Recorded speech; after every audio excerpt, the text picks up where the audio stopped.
Hey everyone, it's Tiny Tom Logan back with another video for you, and today we're going to be taking a look at the Corsair 680X.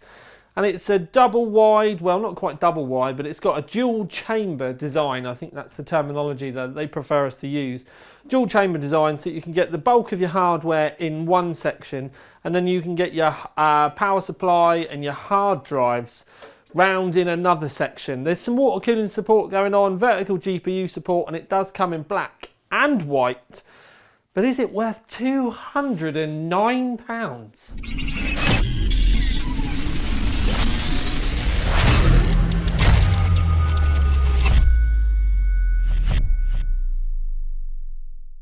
So we always start these reviews at the front and at the top, so I think it's probably best that we head there first, but you can just have a quick scan around the outside of the case before we get in nice and close and start picking apart the features. Okay, yeah, we're down on the floor, but it's just so that I can show you the top panel, so I can't really get up onto the desk properly.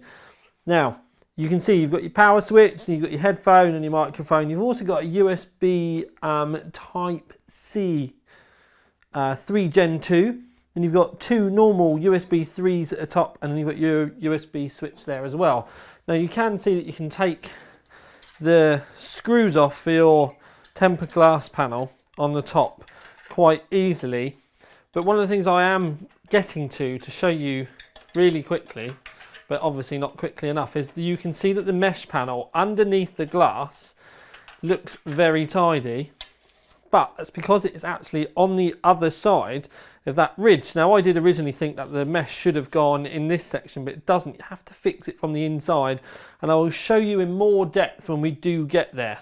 Round the front side of the case, you get another tempered glass panel, which isn't easily removable. You have to do it by dismantling the front panel and stuff like that. But behind that, you do get another one of those mesh panels.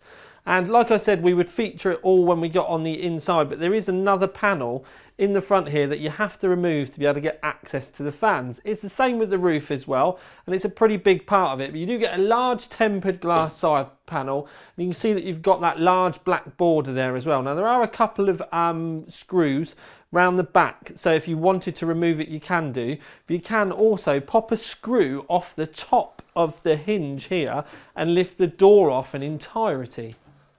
Quite easy to slide off once you've removed that panel, and having this off is going to help us with the rest of the review. Now, one of the things I did say to you was in the front of the case there were some screws. Now, you can see that there are two screws up in the top, up here, and there is another screw just slightly down at the front of the case there. I think, hang on a second, there we go, sorry I didn't go down far enough. There's another one there. Now, you do need to remove all of these, and then you can get access to the extra panels. So if I just pop this out, problem is we've cable tidied everything on the other side, so ripping the panels out just makes life really difficult. But they are thumb screws. I'm just using a screwdriver because we've over tightened them. I should really have left these a little bit looser for the video. Now, as you can see, that panel is able to come out.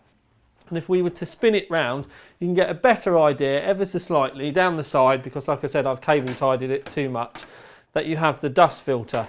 Now, the dust filter, you do have to do this to remove it, but it goes in from the inside only. Now, normally, obviously, where the glass is fixed, but one of the things I will say is, because it does just go in from the inside only, although I'm making life look really difficult here, and it didn't need to be, I'm just trying to rush, but what it does do is where you fit it from the inside, it actually cleans the lines up from the outside, so you've not really got any big visible filter lines or anything, which is kind of nice. Now, that is the same for the roof. If you want to swap the or when you're building, I should say, the roof, what you can do is just loosen these screws off, and it all comes out in one. There's your filter that I said about. Has to go in from the inside, but it does mean that you can fit your AIO into the roof panel, and then it all screws up in one easy, and then once they're lined up, it is just a case of thumb screws and you're in, especially when you can get them in straight and you don't cross thread them. But it does mean that maintenance is a little bit easier because you can take the whole panels out from the inside and you don't have to worry about other things. And it, like I said, it also does mean that those dust filters on the front are that little bit more tidy. We'll come back to the inside of the case in a minute though, but I want to show you some other things first. So the part of the case that you wouldn't normally see very often is the bottom. The second section around the back where the power supply is, there aren't really any like vents or anything like that, but this over here would be a really nice point to have a drain line. If you were going to fit something like that, you could literally just have the 1/4 G grommet in there that you could just do up, and then obviously you wouldn't be able to drain it straight away at your desk, but there's quite a bit of room underneath as well, so you could even maybe have a 90-degree fit in here and a tap or something. But this does give you some options. Obviously the bulk of us when we're water cooling would drill holes and stuff in if we wanted to anyway, but you do also get this dust filter in the bottom, which is again really easy to remove. It's not magnetic or anything, it does just slide in on the plastic shroud, but you can see that it does show you underneath that you can fit 220mm or 240mm fans. And again, we'll talk about radiator sort of sizing and clearance and everything on the inside when we get to that section to cover it in depth. Around the back of the case, you get another glimpse of the vertical GPU mount here. 1, 2, 3, 4, 5, 6, 7, 8 PCI slots. So you've got the normal 7 plus an extra one at the bottom. A mount for a 120mm and 140mm fan, plus a little bit of extra meshing stroke airflow area towards the top up here, which if you run an AIO is going to be here anyway. It doesn't completely cover it. You can see I can get my hand easily round the back, but it's just another area, because if you think that you've got 3 intake fans in the front, it's all going to depend with how many fans you end up fitting to the case itself. Yes, we have a completely clear and unexposed one here, but you do need to kind of consider the fact that the 2 here are kind of restricted by the AIO itself. So the airflow isn't going to be as clean as just as if the fans are going to be built in there, and this can kind of help with a little bit of that. It does mean because it can go in and out though, you do need to consider the positive negative kind of airflow characteristics to try and minimize your dust. Then on this side you can see where we have our power supply over here. If you're wondering why it's white, it's just an RMX white version. And then these mounts over here, you can see that you've got some mounts for some 92mm fans, but there are hard drive cages on the other side, which I'll show you in a minute. And if you were to use these as cages for, to put a fan in, you can't actually then keep the hard drive cages in there anymore. We can straight away roll into the other side, and the back panel here has another magnetic dust filter which can be easily removed to be washed or hoovered or cleaned, and then it's just got some normal honeycomb meshing on the other side. When we open the external area around the back, you can see, amazingly, it doesn't look like that we've done a massive amount of cable tying, which we kind of haven't really, but there is ample room in there for you to be able to get enough of your cables in. If you did want to cable tie everything, yes you could do, and it might take you a month of Sundays to get it all very tidy, but the case doesn't come with a glass back panel, so it gives you a little bit more freedom for those of you out there that may not want to spend days and days and days doing it.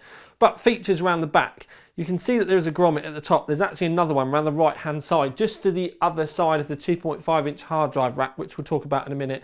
But then towards the front of the case, there are actually 6 other rather large grommets that go all the way down the side. And there are more at the bottom as well, behind the power supply, but you'll be able to see that better from the other side in a sec. You can see we've got our power supply with the fan pointing outwards, so it's going to be drawing air from outside the case and then exhausting it round the back. The cages up there, they are our hard drive cages. Now what you do get in this top one is you've got 3 mechanical hard drive cages there, and I'll get you some more light on the subject. You get 3 mechanical hard drive cages, and then above there are 4 2.5-inch hard drive cages. Now the 2.5-inch hard drive cages, if you have a look, they are actually dismantleable. So if you don't want them all there, you don't have to have them all there. And you can completely remove both of those hard drive cages if you want. You don't have to have them in there at all. If you didn't want to have them in there at all, that would open up ways for you to be able to get more water cooling in, because it can actually be deemed as being a relatively water cooling friendly case. So back round at the front again, if you were to pull the front panel off, you can expose this area. Now this section here with all the little cutouts and slits, this is blatantly so that you can put a reservoir in if you want. The bottom section, it left me a bit perplexed because, you know, it makes you think it might be for airflow or something like that. But this part of the case, pretty much, when that is on, it's completely shut off. The only way for air to be able to get in is in the side vent that I showed you for the power supply. So it can't really be for anything like that. Now it could be a cutout so that you can have a large pump underneath the reservoir or something like that. When I asked Corsair, nobody particularly seemed to know, and it wasn't in the reviewer's guides or anything like that, which, to be honest with you, it takes up a rather large section of the front of the case. You think it would have been covered, but it wasn't. So we'll leave that. I'm going to say it's for a pump dangled underneath the reservoir. Obviously, if you're going to put a pump round here, that's going to mean that you're going to get a fair old whack of space at the front. And in fact, if I pull this back off again, this section here is 25, so you can get a 25 centimetre long reservoir in there if you want, and from top to bottom it is actually 440 millimetres long from very top to very bottom. So there's plenty of room in there if you wanted to get a pump and a reservoir in there as well. And don't forget you've got extra places over here if you weren't going to have loads and loads of hard drives in. Now with the loads and loads of hard drives, because of the way that they're mounted, you have got a few options there where you want to put them, and you can even put the 2.5 inch hard drive bays this way round as well. And don't forget what I said, you can also bang some fans in there as well. So you have got quite a few different options there, and it's not just, like I said, it's not just a case of bolting them in where you want them to. You can actually pop them out and slide them in over here. So there are, like I said, there are quite a few options. Back round to the business side of the case, and what we will do is look at the top to start off with. So you can see I've got an AIO in the roof there, and loads of people are going to ask, can you get push-pull in there? Well, there is 16 millimetres of room between the top of the very top of the motherboard and the top of the case. So you need 55 for a 30mm radiator and 25mm worth of fans. So you would need to have had an offset radiator to have been able to have got push-pull in. And I think not having that roof plate up there off-centre is a little bit of a mistake by Corsair. Yes, it's nice to be able to screw them in, but if it would have been a little bit more offset, you could have cleared the memory, you could have cleared any MOSFET heatsinks, and you could have got a second set of fans in. Now, sure, not everyone's going to want to go push-pull, because at the end of the day, if you have a look at the front of the case, it pretty much, having something in the roof, pretty much blocks any 360mm activities in the front. But also, the other thing is, if you went with a bigger radiator in the roof, because of the radiator in the front of the case, you've not actually got a great deal of clearance there anyway. So you could there get a 40mm radiator in the way of our graphics card, and you could have them both in. But our graphics card here is 275mm long, and it's not a particularly long version. It's just a normal it's just a normal Gigabyte RTX 2070, so it's not a particularly long GPU. But if we were going to go from the actual I/O slot at the back, or the PCI slot at the back, to the fans, there is 325mm of room in there in total.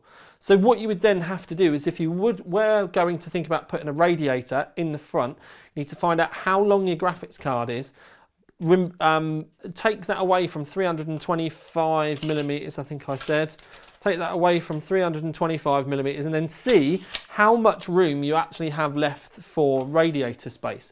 So maybe you'd be lucky and you could get a 30mm radiator in the front, but then you wouldn't be able to have any AIO in the roof, because there's just no room up there for it. You can jiggle it around a little bit, so for argument's sake you can move this to the back ever so slightly, but it's never going to be enough to get a complete radiator up there. So it's kind of a one or the other, and that's why I thought it was a little bit of a mistake for Corsair not to give you the option to be able to offset this radiator a little bit, so that you could have had push-pull. And then let's face facts, if you went push-pull, slightly better cooling or slightly cooler for your CPU, and then with your GPU you just go big air-cooled triple slot and use those front fans, which are fairly close to it, to be able to help keep things cool, because obviously GPUs are getting much more, the coolers are getting much bigger, obviously they're getting much more expensive as well, but air cooling isn't as bad as it used to be.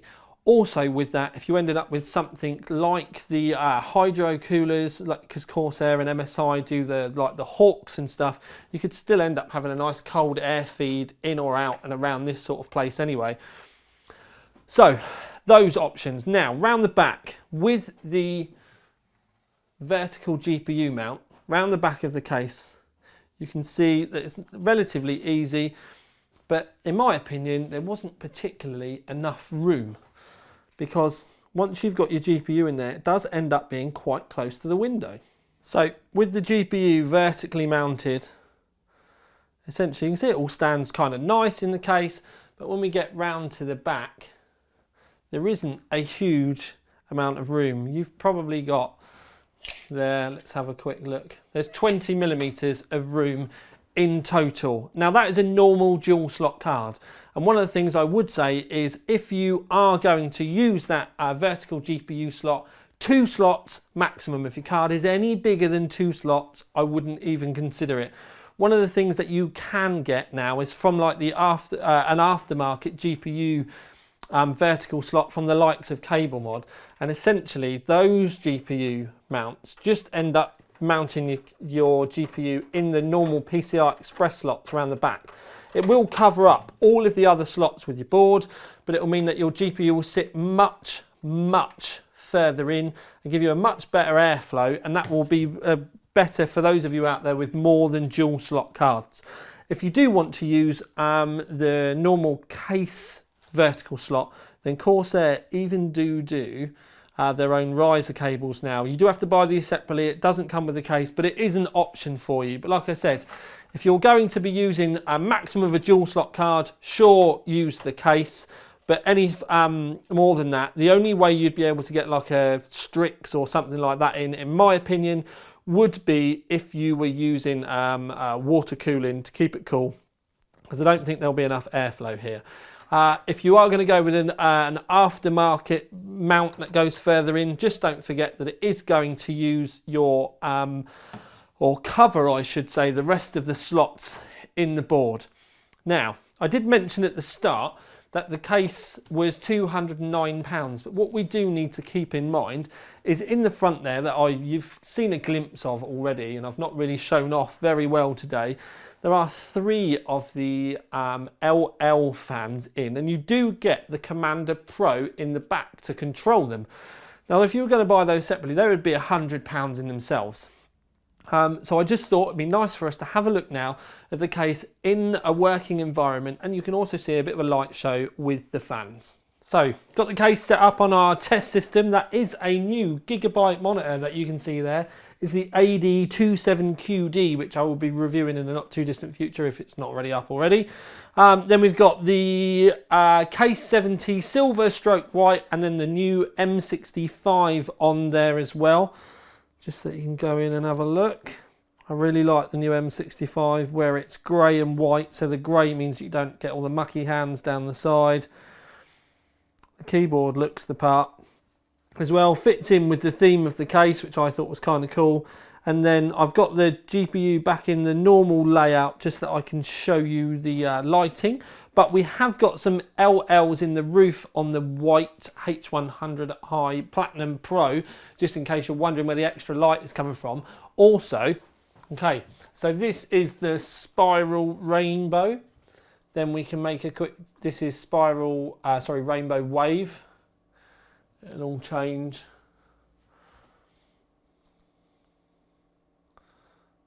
We go colour pulse. Again, it'll all change.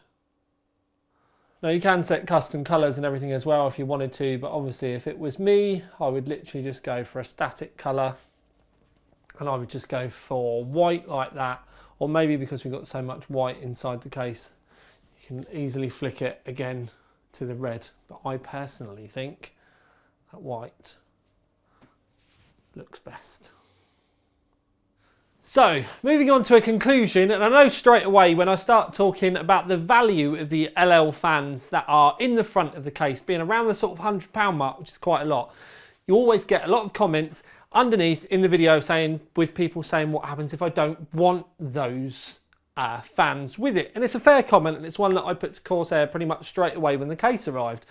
But what they said was, although people do ask about it, not a lot of people actually end up buying the non-RGB versions of the case. And they say, even worst case, it's 10 to 1. So they sell 10 RGB cases for every one of the non-RGB cases. So with this, they're not even going to bother putting an RGB one out there.